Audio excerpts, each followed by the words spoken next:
In life, there's two types of people.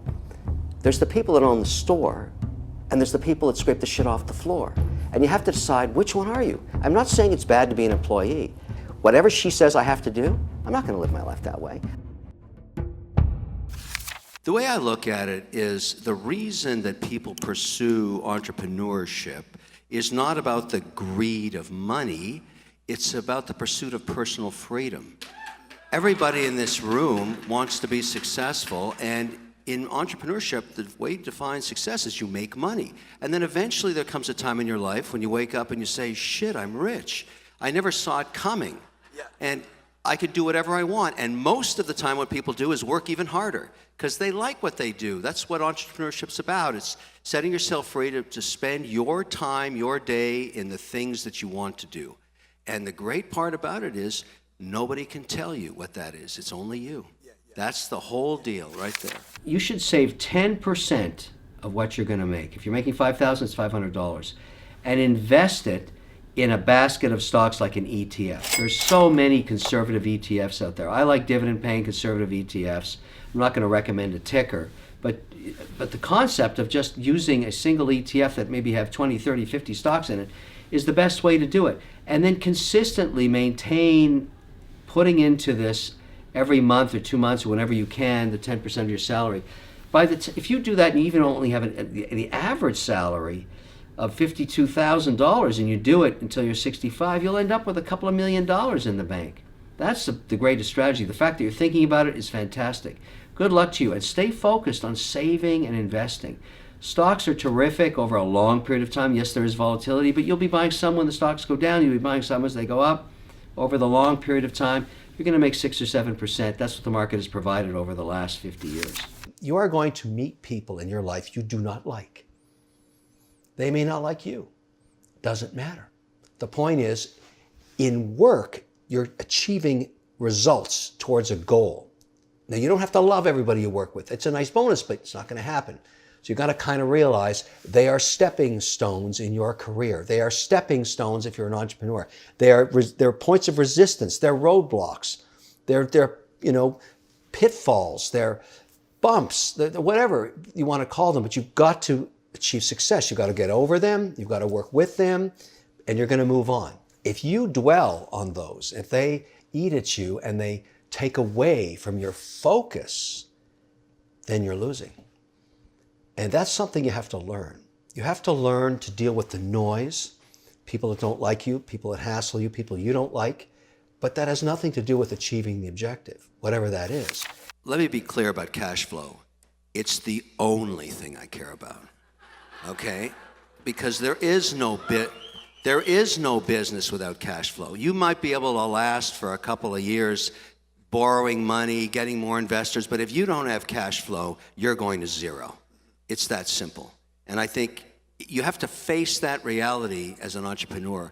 Cash flow is the blood of business. If you don't have any blood, you're dead. What about this? What about that? And I say, whatever you're talking about is irrelevant if you don't have cash flow. So think about that. You also learn things along the way that do not seem important while you're learning them, but years later end up being a really big deal. Let me explain one that happened to me. And you could be learning something today that you're just storing away and is going to be very, very important to you down the road, which is why it's really important in life to shut up and listen. You should listen 2/3 of the day and talk 1/3. You learn a lot more, you become more powerful. Here's an example. Got a job at a company called Nabisco Brands, okay? They have a pet food division, Miss Mew cat food. I get the job there working for a Dutch product manager, very cool guy. First day on the job, takes me to the rendering plant where they make the basic pastes that you make cat food with. Either you make it with Sea of Japan tuna, the dark meat, or you make it with beef rendering and chicken faces. And then you add, for example, this is good, I'm here, you take little celery bits, for example, and you add it to the paste. So let's say you're putting celery with Sea of Japan tuna, and you call that tuna casserole. And maybe you call it tuna Mediterranean salad, whatever it is, bits of other stuff, but it's basically the paste. You have two things. You got the Sea of Japan tuna, you got the chicken faces, the beef renderings. They make up everything. Years later, now we're in software. We're at the Learning Company. We're at Boston. We're the world's largest educational software company. We spend millions on R&D. But basically in education, in our school system, there's 110,000 schools. We sold to the school systems too. And what parents wanted, what teachers wanted, and what students ultimately needed was to advance their reading and math scores. Reading, math, see Japan tuna, chicken faces? All of a sudden, I'm sitting at lunch and I'm talking to the guys and we're thinking about next year and the millions we're going to spend on R&D. I said, guys, let me tell you this story about cat food. I said, if we're really just doing reading and math titles and throwing in bacon bits in the form of another character, Big Bird or Reader Rabbit or Carmen Sandiego or Mavis Beacon teaches typing, whatever it is, it's just a character. But the basic code is reading and math.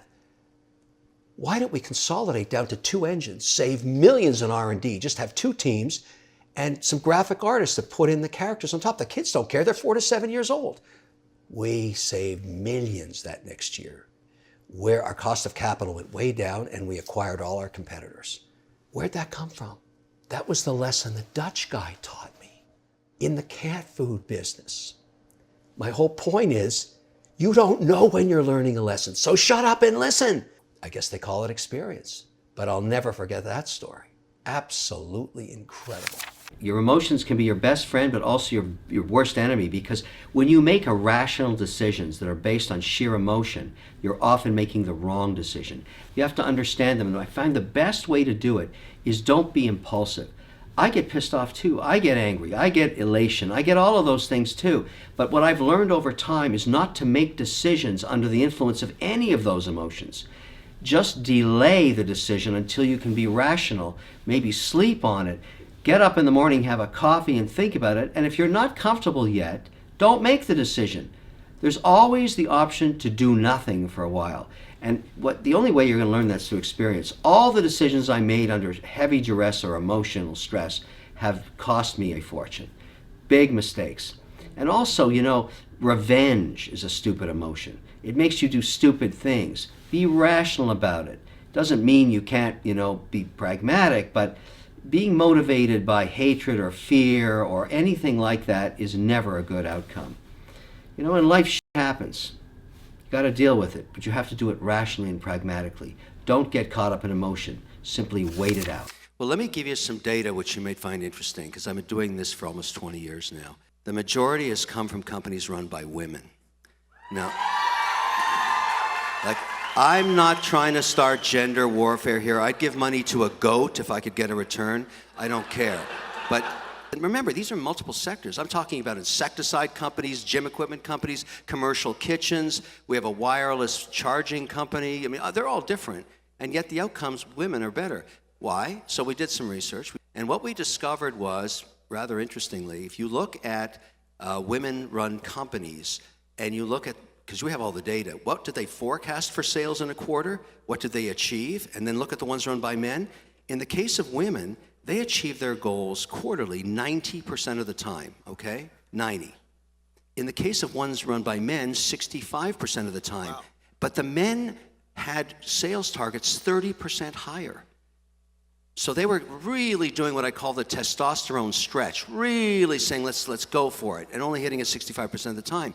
Now, why would that manifest itself in a difference in cash flow? You got to ask that question, right? Here's why. In a company where the whole team consistently hits goals, the culture becomes very sticky, and nobody wants to leave. There's no staff turnover, there's no disruption in revenue, there's no disruption in accounting, compliance. The team is stuck together.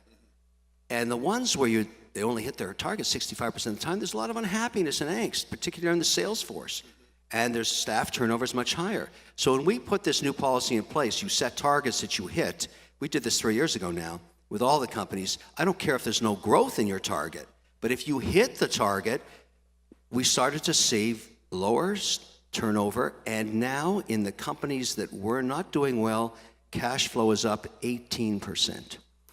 That's something you should, if it's the only thing you remember today when I'm talking about, set goals you can achieve and watch things happen.